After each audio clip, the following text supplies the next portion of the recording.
On vous souhaite la bienvenue à ériclatour.com. Dans quelques instants, on reçoit le nouveau porte-parole de la 25e édition de l'Opération Nez Rouge du Haut-Richelieu. Il habite maintenant la région depuis 3 ans. C'est l'humoriste Stéphane Fallu, donc il va être avec nous dans quelques instants pour nous parler de cette 25e édition de Nez Rouge dans la région du Haut-Richelieu.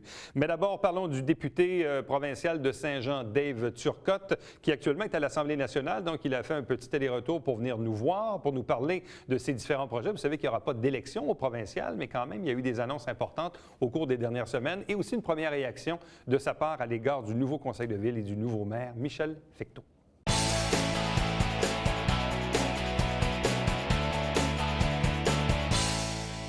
Le gouvernement minoritaire du Parti québécois donc, a célébré son premier anniversaire. On entame donc la 2e année. Et non, il n'y aura pas d'élection provinciale le 9 décembre prochain.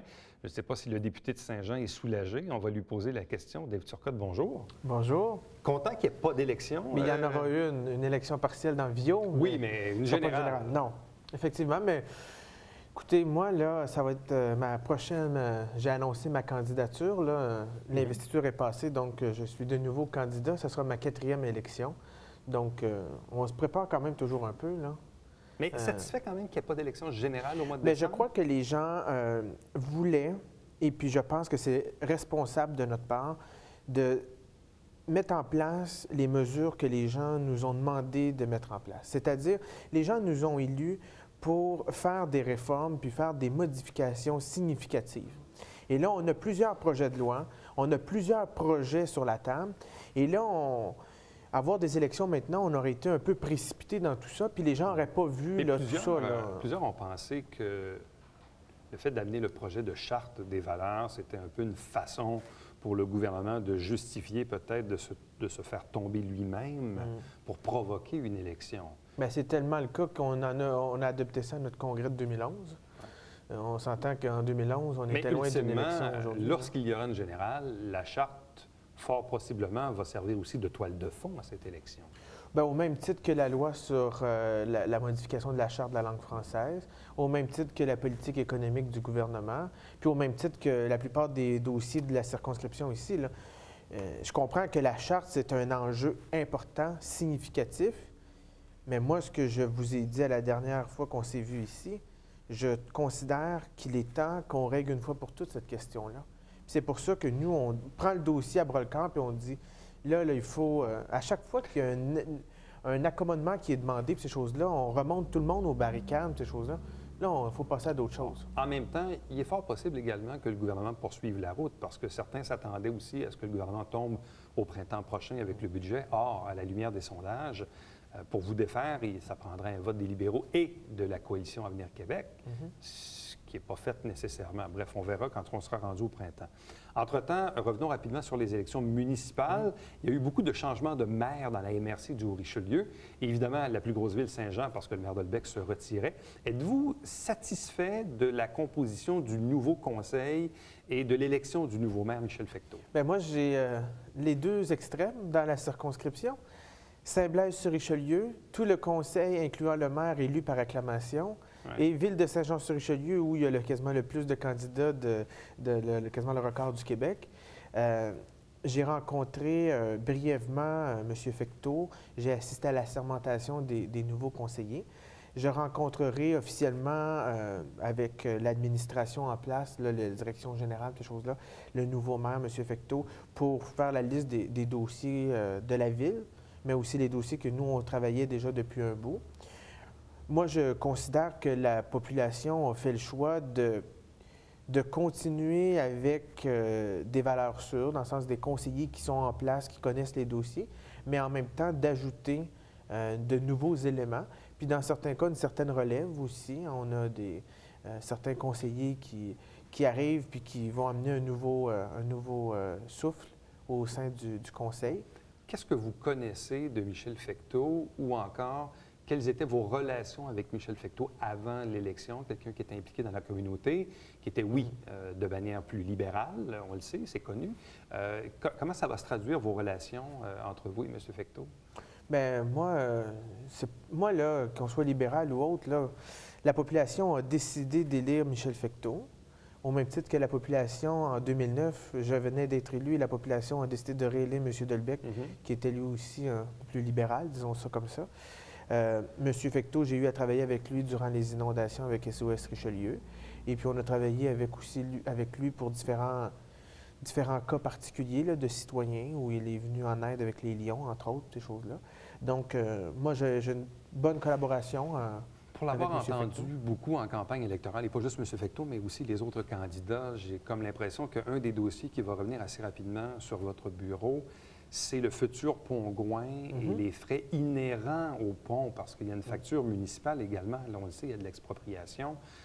Il y a des frais inhérents là, aux ancrages du pont de part et d'autre. À quel niveau est rendu ce dossier-là par rapport au pont Gouin? Bien, en ce moment, il y a eu beaucoup de négociations, si je peux dire ainsi, parce que ce n'est pas vraiment des négociations. Le pont appartient au gouvernement du Québec, au ministère des Transports. Le ministère a décidé de refaire le pont. Le pont est annoncé. L'argent est inscrit au plan québécois des infrastructures. On parle déjà de plus de 80 millions de dollars, mais il y aura peut-être, avec les ajouts de ce que la Ville veut et ces choses-là. La situation est que la Ville de Saint-Jean-sur-Richelieu, du moins l'ancienne administration, avait fait des demandes au ministère de couvrir certains coûts de certaines demandes qu'eux demandent. C'est leur choix à eux de faire des ajouts sur le pont. Parce que M. Berthelot nous disait la semaine dernière en entrevue que ça représentait un fardeau d'environ 16 millions de dollars pour la Ville de Saint-Jean-sur-Richelieu, une dépense qui techniquement n'avait pas été prévue dans le plan triennal d'immobilisation dans les dernières années. Oui, mais là, moi, je ne suis pas au conseil de ville, puis je ne peux pas savoir si les demandes de la Ville ont été budgétées ou pas.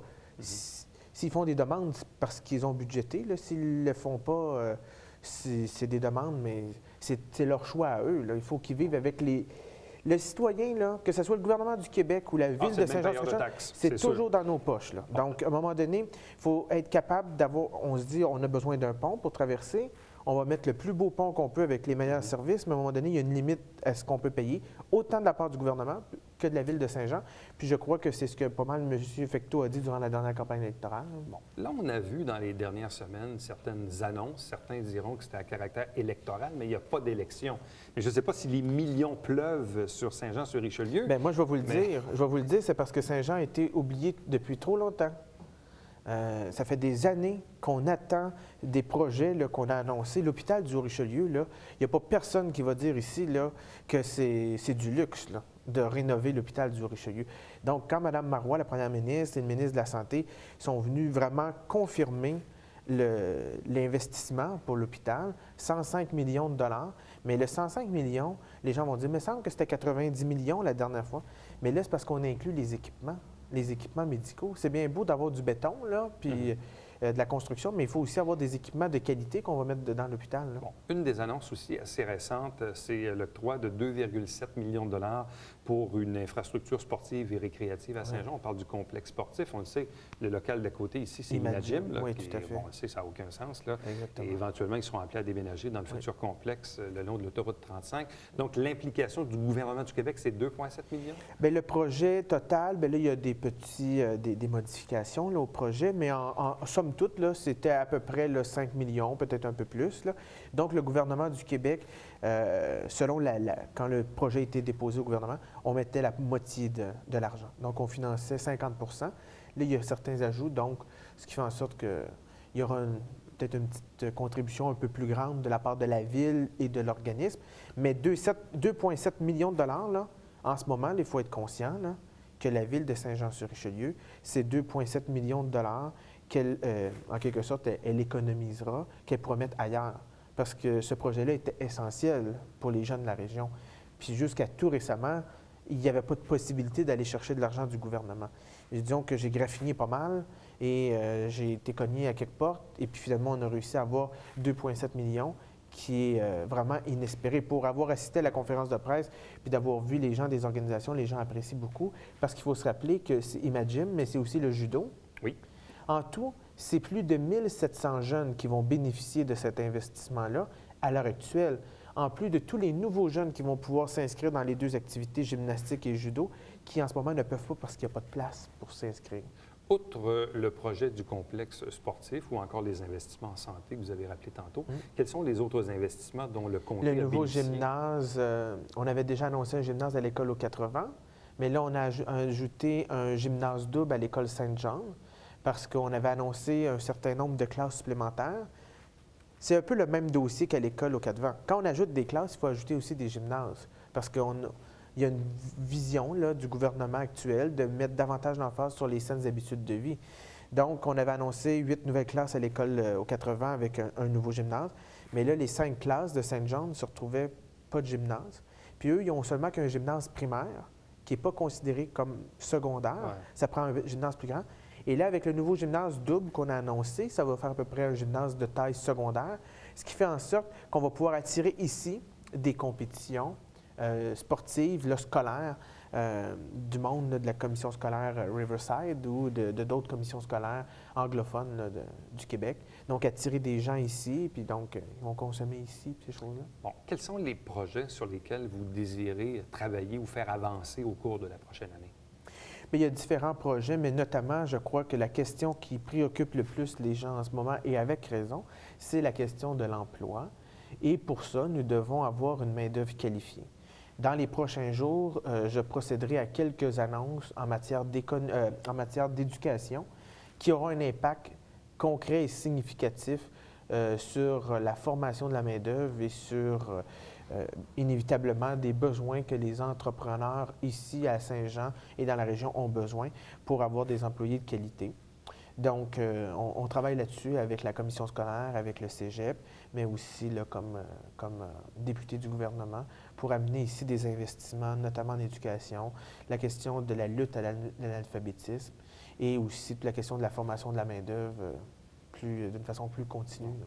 Et je présume que très prochainement, vous aurez aussi une nouvelle rencontre avec le maire Fecteau, parce qu'une ville aujourd'hui peut difficilement fonctionner sans l'apport du gouvernement, parce qu'il y a plusieurs projets qui Je le rencontre nécessitent lundi des prochain. subventions. Je le rencontre lundi prochain. On va chacun arriver avec notre liste d'épicerie. On va Et là, vous allez voir si ça concorde. On va essayer de se faire un potluck, là. Chacun amènera un peu sa contribution. Mais on a des dossiers qui touchent la ville de Saint-Jean-sur-Richelieu. La plupart des projets qu'on a comme députés, mais aussi les projets que la ville a, c'est en collaboration. Et c'est pour ça que là, durant la campagne électorale, certains dossiers étaient en sorte mis de côté. Mais on va pouvoir travailler pour notre monde. M. Turcotte, merci beaucoup. Ça fait plaisir. Bonne continuation de cette session parlementaire qui n'est pas terminée. Non, il reste 4 semaines. Il y a encore 4 semaines à Québec. Merci beaucoup. Merci. Restez avec nous puisqu'au retour, on vous parle de la 25e édition de l'opération Nez rouge du Haut-Richelieu avec son porte-parole et président d'honneur cette année, l'humoriste Stéphane Fallu.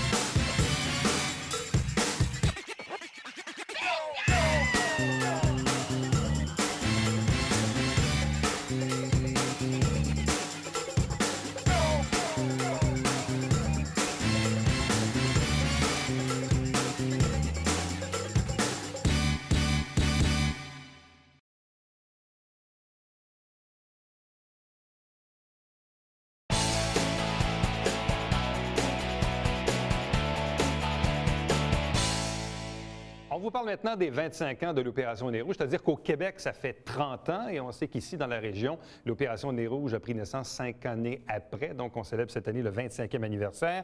Opération qui va se tenir du 29 novembre au 31 décembre et ici, dans la région, toujours le même numéro, le 357-71. Ce qu'il y a de nouveau, par contre, cette année, c'est le porte-parole qui est avec nous, l'humoriste Stéphane Fallu. Bonsoir et bienvenue. Merci, merci. Bonsoir. Pourquoi ils t'ont choisi? Mon côté responsable, tu sais, je veux dire, je représente toujours la bonne personne. Ils m'ont contacté, ça fait pas longtemps que j'habite, maintenant 3 ans, je peux dire que c'est quand même un petit bout que j'habite ici. Puis ils m'ont demandé si ça m'intéressait. J'ai dit oui parce que je trouve que c'est le fun. Premièrement, l'alcool au volant, moi je trouve que c'est un problème, tu sais, qu'il y a encore des gens qui se font prendre ou des gens qui ont des accidents suite à ça. Puis moi je me suis dit, pourquoi pas, alors je vais raccompagner quelques personnes, puis... Ouais, mais souvent, ce qu'on se dit dans le cadre de l'opération Nez rouge, moi, je l'ai déjà fait quelques fois, là, une soirée avec des amis ou des groupes, puis on se dit, bien, ce soir, il y a peut-être 200, 300 personnes de moins là, qui ne prendront pas leur auto. Donc, Oui. on vient de réduire le risque Ben oui, c'est sûr et certain. d'accident, Oui. surtout dans les périodes des fêtes. Là. Oui, puis c'est. Moi, je pense que c'est important parce que tu as parlé de bénévoles, ça prend des bénévoles aussi. Ceci dit, les gens, on l'a déjà utilisé, on l'utilise encore beaucoup. Puis il faut aussi qu'il y ait des gens qui passent. Tu sais, tu prends une journée ou deux pour aider les gens, le transport. Mais moi, je pense que juste un accident, c'est un accident de trop. Tu sais, on est au courant là, aujourd'hui. T'sais, après, tu peux pas faire je le savais pas ou n'importe quoi. Tu sais, des cas, des gens, ça fait 5-6 fois qu'ils se font prendre. Tu peux plus pas être au courant. On n'est plus dans les années 70. Là, tu sais. En même temps, au fil du temps, Opération Nez Rouge, qui se voulait dans le fond comme une campagne de sensibilisation 1 mois par année, Oui. a fini par faire des petits dans la tête du monde. Parce qu'aujourd'hui, il y a des services de raccompagnement privés ou publics, peu importe, là, où les gens maintenant planifient leur transport. Et ça, en quelque part, c'est Nez Rouge qui a amené ça. Oui, Nez Rouge a amené ça. Puis Nez Rouge, s'il y a des profits, mais ça va à une cause aussi, c'est parce que là, c'est pas un côté pécunier. Les autres, c'est des très, très bonnes organisations, mais les gens peuvent se faire un peu d'argent, tandis que là, l'argent, il y a un petit montant pour l'essence, mais sinon, ça va vraiment à des causes. Alors, mais c'est le fun que ça fasse des petits ou que ce soit un taxi. Moi, je pense Nez Rouge, que ce soit un taxi, un ami. Moi, je pense que c'est encore important, c'est de ne pas prendre le volant avec l'alcool. Tu sais, moi, je fais beaucoup de spectacles pendant le temps des fêtes, de la tournée, mais tu t'en veux pas des gens qui conduisent tout croche ou qui... Tu sais, ça peut causer des mauvais temps des fêtes à cause d'une personne. Tu sais. Bon, d'ailleurs, le maître d'œuvre de l'opération Nez Rouge ici dans la région depuis sa naissance, c'est toujours le club optimiste de Saint-Eugène qui est derrière ça. Saint-Eugène? Saint-Eugène. Est-ce que tu habites dans Saint-Eugène? Pas du tout, mais j'ai découvert, j'y étais pour une première fois, je suis pas bien reçu. Tu t'es pas perdu, tu es revenu? Non, je me perds pas, je suis pas pire. Mais des fois, mon GPS... Oui, Saint-Eugène. Des fois, mon GPS me dit, OK, non, c'est pour de vrai, c'est bien. Bon. Quel est ton attachement à l'égard de la région? Bon, tu l'habites depuis 3 ans maintenant. Qu'est-ce qui fait que tu t'es établi ici, dans la région? Bien, ma conjointe, elle vient d'ici, alors on est revenu à la base près des grands-parents, la famille, les enfants. Fait que, là, toujours utile quand les enfants sont jeunes. Oui, bien oui, les grands-parents, on les aime beaucoup, on les salue d'ailleurs. Ouais. Non, mais puis il y a aussi ce côté-là, élever des enfants, de l'espace, la nature, pas loin de la ville aussi. Non, moi, j'aime beaucoup la ville. Je me suis fait prendre au charme de la région. Oui, mais j'ai adoré habiter à Montréal. Mais là, à un moment donné, c'est le fun d'avoir une place. Tu arrives chez toi, tu as un stationnement, tu as de l'espace. Ça fait du bien. Moi, j'adore ça. Tu es natif de quel endroit? Moi, j'habitais Saint-Jérôme, mais Saint-Eustache. Moi, j'étais à Rive-Nord, fait que je suis un transfuge, on peut dire. Transfuge. J'ai bien été accueilli. Oui, c'est ça, j'ai été bien accueilli. Bon, l'opération Nez Rouge, tu l'as dit tantôt aussi, c'est beaucoup de bénévoles. Moi, ce qui m'épate à chaque année quand on parle avec les organisateurs, c'est de voir le nombre de bénévoles que ça demande, l'organisation, la logistique. D'ailleurs, puis vous le voyez, l'adresse est écrite en bas d'écran, mais parce que là, les gens doivent remplir un formulaire. C'est tout à fait sérieux, là, cette affaire-là. Oui, puis c'est ça. Mais les bénévoles, il y en ont, mais ils en ont tout le temps besoin. Ça, je pense que c'est la chose qui est plus importante. Les gens continuent à appeler. Ce côté-là, les gens, je pense qu'ils ont l'habitude de tout ça. Bien là, il faut les gens aussi qui s'impliquent, parce que souvent, le monde disait « Ah, il y a 3-4 ans, je l'ai fait dans le temps. » Mais ça se fait encore aujourd'hui, puis tu as encore besoin de personnes. Surtout des fois, quand c'est que ce soit le 24 ou le 25, mais des fois autour du 20 décembre, que c'est les parties de bureau. Puis, mais plus qu'il y a de monde qui s'implique, puis après, si tu l'utilises, toi aussi, tu vas attendre moins longtemps. C'est ce que je pense que c'est un processus. Est-ce que tu as déjà eu l'occasion de faire du bénévolat pour Nez Rouge, une soirée ou deux? Je l'ai déjà fait une soirée, 4-5 ans, on avait organisé ça. Ça ressemblait à quoi? Bien, c'était très drôle. Mais tu sais, d'être avec les gens, c'est les histoires aussi, là. Tu sais, quand on le fait, puis il y a quelqu'un qui... Tu sais, des fois, le monde est de bonne humeur aussi, là. C'est l'esprit des fêtes. Fait que des fois, tu as des chansons, tu as des... Veux-tu arrêter? Je pense que je vais être malade. ça arrive aussi. Et ça me fait penser qu'il y a une fois où je conduisais le véhicule et le passager était assis derrière moi et je pense qu'il y avait eu une petite nausée. On était sur la 10, pas loin de la 30, je m'en rappelle. Et il m'a dit, monsieur, il dit, je suis désolé, il dit, j'ai vomi dans votre auto. Non, je lui ai dit, ça ne me dérange pas, je sais pas si ça la tienne. Et voilà. Bien, moi, je l'ai beaucoup utilisé, par exemple. Ouais. Honnêtement, le nombre de fois là, que ça ne tente pas de prendre ça tente pas de prendre le volant, puis là, tu arrives, OK, ça fait du bien, là, ils viennent te chercher. As-tu l'impression que les jeunes sont plus responsables que nous, notre génération? Parce que notre génération... Mais tu te faisais arrêter au début, le policier t'arrêtait avec une bière, puis il disait quasiment « t'es pas game, igloo. » C'est une autre époque, là. Tandis que là, mais j'exagère, mais aujourd'hui, il y en a beaucoup qui ont conscience de... Moi, je pense que c'est important. Tu sais, je suis capable... Tu Puis la tolérance est vraiment zéro avec les jeunes, de toute façon, ce côté-là. Là. Fait que non, moi, je pense qu'il y a une conscience qui est de plus en plus grande. Les gens de notre génération, ils ont plus de difficultés. Il y en a qui ne prendront pas leur voiture, mais il y en a encore qui « Oh, je suis capable de conduire ». Ça, c'est la pire des phrases. Oui. Puis l'autre chose aussi, c'est que les gens, parfois, sous-estiment leur consommation. Parfois, ils disent « Ah, ben non, j'ai juste pris une bière ou deux, ou j'ai pris 4-5 bières, mais j'ai pris ça sur une coupe d'heure. » Oui, c'est ça. Oui, je suis correct, je vais prendre la gomme, du café. Tu sais, des fois, le nombre de consommation, il n'y a rien qui trompe plus que ça. Si tu penses que tu es correct, c'est peut-être dans ce temps-là que tu dois faire « Ouais, peut-être que… » Es-tu déjà rentré dans un entonnoir d'opération policière? Souvent. Oui. Oui, puis honnêtement, très heureux des fois, très heureux de… Ou bien, tu sais, à un moment donné, je m'en souviens, je fais un spectacle. Après le spectacle, on prend une bière, on est à Gatineau. Puis là, à un moment donné, je fais « Ben là, c'est le fun, c'était le fun, mais on va rentrer. » Le monde tape des shooters, je fais « Non, il faut que je revienne à Montréal. » J'ai croisé un barrage avec 3 personnes qui se faisaient arrêter. Puis là, tu fais comme moi, ça valait-tu la peine juste pour… Mais mon ami qui est en arrière, lui, il avait pris les shooters. Fait que, au moins, mais dans ce temps-là, au moins, il y en a qui conduisent, c'est pas si pire. Mais passer un barrage puis que tu n'as pas pris plus de consommation, c'est très le fun. On dirait que c'est un feeling de « Oh, ouais, ça va bien, monsieur l'agent. » Oui, c'est ça. Puis là, l'arme de poche en plein visage. Ah oui, vous venez de où? C'est souvent, j'ai fait un spectacle, j'ai pris un policier anglophone. Where you come from? J'ai fait un spectacle. Oui, quel spectacle tu as vu? Je dis, je fais le spectacle. Je te connais pas. OK. Merci. Tu dis, je suis humoriste. Je suis humoriste. Oh, yeah, you're joking. OK. Sors de l'auto. Il ne faut pas répondre. Dans ce là tu dis que tu es chanteur. Je suis chanteur. Non, c'est pire chanteur. C'est pire. Mais il y a beaucoup aussi de barrages dans la région. En tout cas, moi, sur la 104 ou même à Saint-Jean, l'année passée, j'ai passé des barrages. Je pense que il faut prendre le nez rouge, l'intervention policière, la responsabilisation. Il faut que les gens soient responsables aussi. Dans la famille, tu ne laisses pas partir ton mononcle qui a pris un verre aussi. Je pense que tous ces gens-là, on devient plus responsables en groupe. À quoi va ressembler ton implication? Bien, là, évidemment, tu es ici aujourd'hui, conférence de presse et tout ça, tournée médiatique, mais durant le mois, là, ça va ressembler à quoi? Ça va être des interventions, une soirée de nez rouge aussi. C'est laquelle? Je ne le dis pas encore. Ça va être une surprise quand les gens vont me voir arriver, ils vont faire « Ah ben, ça va être quelque chose. » Ça va être l'intervention, aller encourager les gens aussi dans les endroits stratégiques où ils se regroupent. Fait que ça, je vais aller faire un tour. Beaucoup par rapport à Twitter aussi, de discuter, d'en parler, de trouver des bénévoles. Fait que, sur ma page Facebook de fans aussi. Fait que je vais essayer d'utiliser ce que je peux faire pour les aider le mieux que je peux. Ouais. Bon. Je le redis encore une fois, donc l'adresse est à l'écran, donc opérationnezrouges.com. D'ailleurs, je suis allé voir aujourd'hui, il y a comme un endroit pour télécharger un formulaire. Oui. Alors, ça prend pas de temps, puis tu peux le faire. Des fois, c'est juste une soirée. Tu sais, tu peux essayer, puis moi, je pense que c'est un plaisir de le faire aussi. Parce que le formulaire d'inscription, donc, on le remplit, on peut aller le porter au poste de police sur le McDonald's, parce qu'on sait que, évidemment, les personnes il y a comme une vérification qui est faite à l'égard des casiers judiciaires, évidemment, pour s'assurer d'avoir des bons bénévoles. C'est ça. Oui, ça, c'est important. Il y a toujours la règle du 18 ans, mais il y a le 21 ans aussi pour les gens qui conduisent. Qui conduisent aussi, oui. Le véhicule.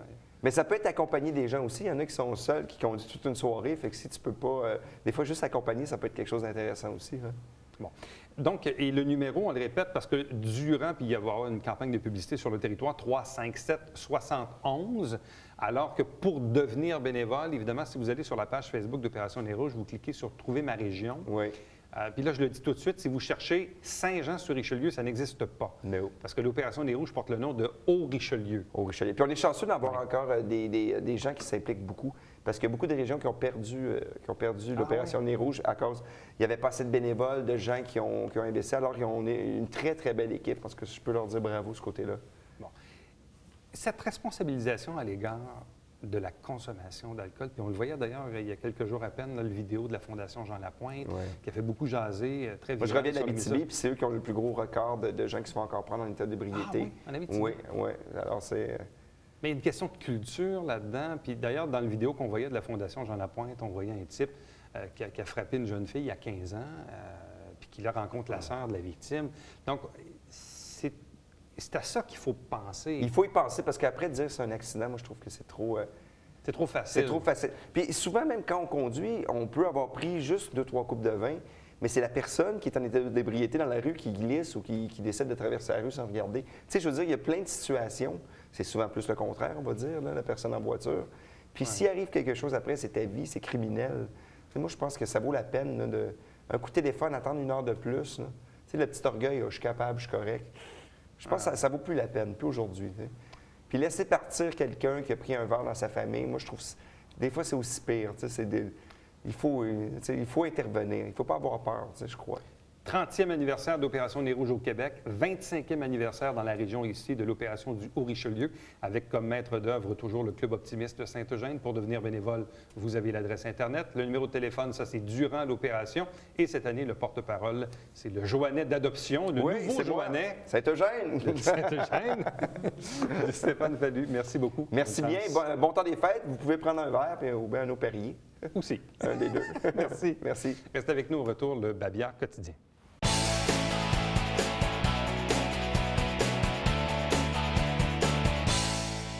On vous rappelle que l'installation des abris d'auto est maintenant permise depuis le 1er novembre à Saint-Jean-sur-Richelieu. Si vous désirez obtenir de l'information sur les dimensions et les distances à respecter, allez sur le site Internet de la Ville, probablement dans l'onglet Urbanisme.